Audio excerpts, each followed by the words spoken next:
Hi, welcome back. Jamie Hartley here from Crossfader, and in this quick DJ tutorial, I'm going to show you how I set up my hot cues on any piece of DJ software or equipment. This tutorial is aimed more at those DJs that want to do quick mashup style mixing. It's a really useful way to set up and think about your hot cues. Remember, if you like this tutorial, please remember to like, comment, share, subscribe, do all that good stuff to help us keep making more videos like this. Let's get stuck in.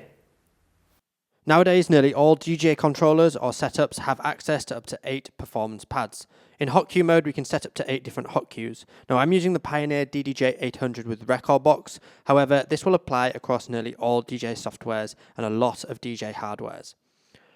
I'm going to quickly go over how I set up my hot cues. This isn't the holy grail, this isn't the only way to do it, but this might help you to become a much more creative DJ and also be able to remember where your hot cues are when you first load a song to mix quicker. First, I split the hot cues into 2 layers. We've got the top row and the bottom row. The top row I use for different phrases within the music. So for example, on this Calvin Harris Giant, I've got the start, the first break, which is the first vocal. I've got the build-up, and that's a 4-bar build-up into the drop. Oh no, 8 bars, sorry. We've got the drop, and we've got the second break. So it's very clear to me, and it's in chronological order. We've got the first break, and I've labeled it on the software, build up, drop, and second break. They're all 4 very different parts of the song, which allow me to jump to different sections while I'm mixing for either quicker mixing or even to just eliminate parts of the song. And that'll be the same no matter what I've got loaded. So for example, I've got the instrumental of Jax Jones' All Day All Night here. And at the start, we've got just the riff, which is the first section of the song. And this is good, I can jump back to this at any point because it's isolated by itself. I've got the riff plus the drums. And then I've got the drop. And then I've also got a false drop, which is the trancey synth without all the drums. So again, there are 4 very different elements of the music. I now know whenever I load my next song, I have in chronological order throughout the different sections of the song set up in the hot cues. These are always very roughly the same. We'll always have a drop hot cue, maybe something like the breakdown or a riff that's isolated by itself, and a build-up as well. You don't have to use all 4, but for these 2 tracks, there's enough going on that I can use all 4. Then the bottom layer of hot cues. I set these aside for sort of hot cue play or performance style hot cues. So it's rather than jumping to that point in the song, I use it to juggle around and create something new, either a new melody or chop up the vocals or something along those lines. So I'll listen through the song, what is interesting, what's unique, what's isolated by itself, and then set up hot cues here. Now these aren't necessarily in chronological order because I might want to set them up in a way where I move across but it jumps back and forth in the song. So for example, on Calvin Harris Giant, I've got here a vocal. I would be nothing. We've got organ 1, which is just this little hit by itself. And organ 2, which is on the offbeat. So we could go.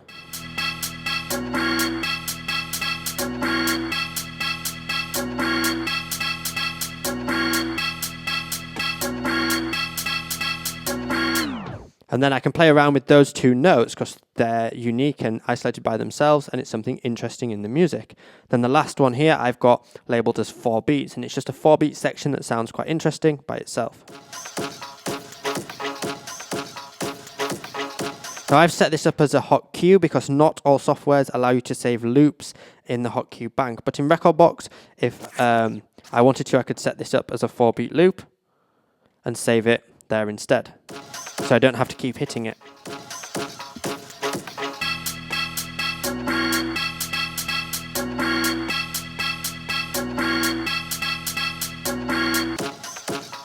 And I can jump around those different elements and then even jump back to the vocal.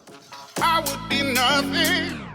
These are more to perform with over the top of another song. The top layer is more to jump around and either shorten sections of the song or get to points quicker.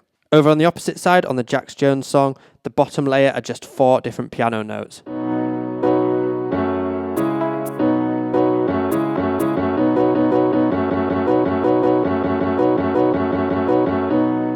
and I can play around with those over the top of the beat of another song to introduce this new song. Now let's have a listen to how some of these more performance hot cues could be used over the top of another song. So if I just set this one off, I could sample in some of Giant, maybe with an echo on, for example, and using the Crossfader.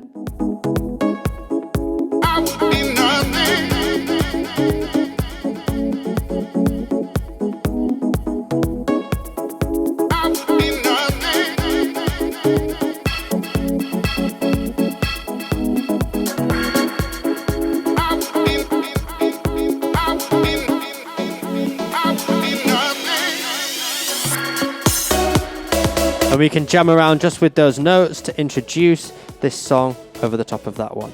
And that's where this bottom layer of hot cues becomes really unique. I also know that I could just jump straight into the drop, so I could create a really short build-up just out of this 4-beat loop.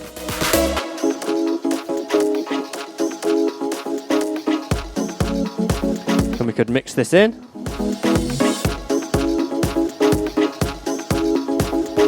And then I'm going to jump straight to my drop hot cue.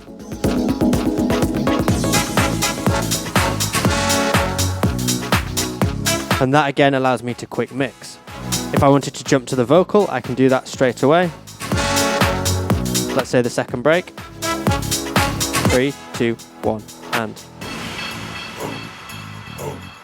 it just shortens the track down and it allows me to take control of it.